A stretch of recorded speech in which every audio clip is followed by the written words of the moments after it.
Студенттер бір ай бойы үйренгенін пісіріп, дайындап, қонақтарға ұсынып жатыр. Мен де көрсем бола ма? Бұл Корей көше тағамы. Рахмет. Және студенттер ғана емес, білікті, тәжірибелі аспаздар да келушілерді тәтті дәммен күтеді. Бұл Астау Фест халықаралық фестивалі.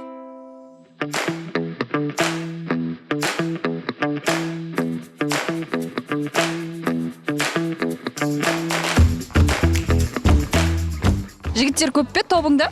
Иә, көп. 14 жігіт, 5 қыз. Біздегі мамандардың көбі экономист немесе заңгер мамандығына кетіп жатады. Осы мамандыққа Ара жүр.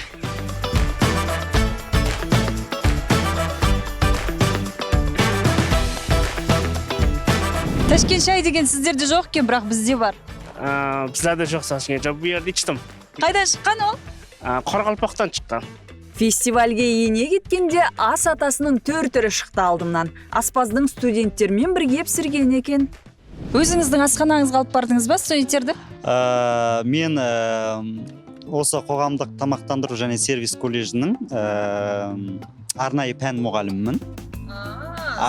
Сабақ берем. Өзінің бизнесі бар, сабақ береді. Арнайы пән мұғалімімін. Яғни студенттер менде арнайы осы өздерінің пәндеріне байланысты бір жағынан практика, екінші жағынан жаңағы сабақтарын өтеді. Яғни оларда белгілі бір оқу жүйесіне байланысты менде сабақ өтеді. Яғни менің производствомда және олар ары қарай менде практика өтеді. Тәжірибе. Ары қарай жұмысқа алып қалуыңыз мүмкін. Мүмкін. Дәмін көрейік ендеше. Иә, дәмін көріңіз. Дәмді. Париж круассанның дәмін көрдіңіз бе? Иә, мен өзім Парижде оқығам.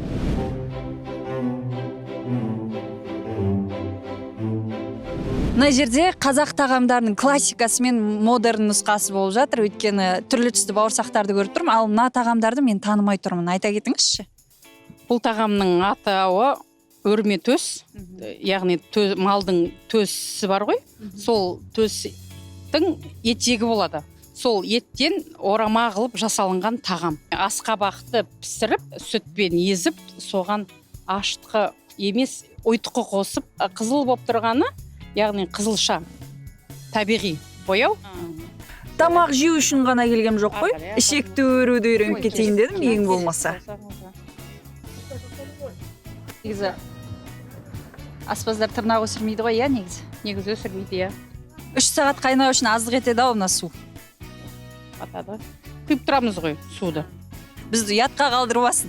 Шетелдіктердің алдында. Иә, дұрыс айтасыз.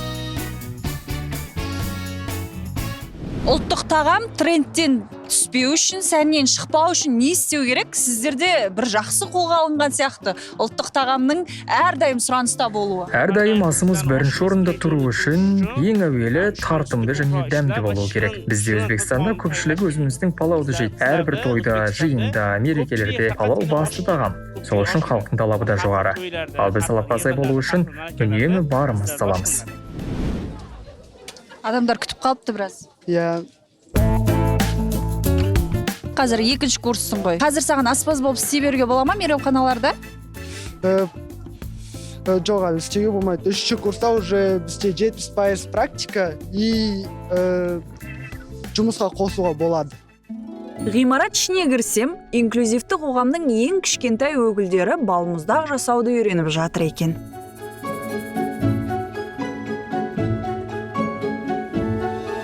Дәмді ме екен балмұздақ? Иә. Өзің жасадың ба, үйрендің ба жаңа? Иә. Не істеу керек екен балмұздақ дәмді болу үшін? Иә. Қалай істеу керек екен? Сүт қосады. Не қосады? Қазір мұрныңды шығарады. Су қосады. Аха. Сүт қосады. Қант қосады.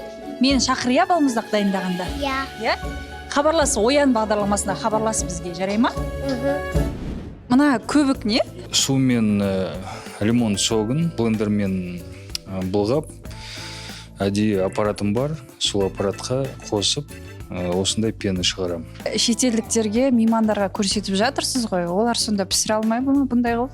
Әңгіме ода емес, біздің дәрежемізді, нәтижемізді біздер қалай істеуімізді оны көрсету керек. Біздер оларға да барсақ, олар да бізге сондай тамақты. Сіздер білетін тамақты көрсетеді. Біздер білетін тамақты көрсетеді негізі. Балықты жақсы көрем. Дәмді. Негізі жақсы күн дәмді таңғы астан басталады. Күндеріңіз керемет өтсін.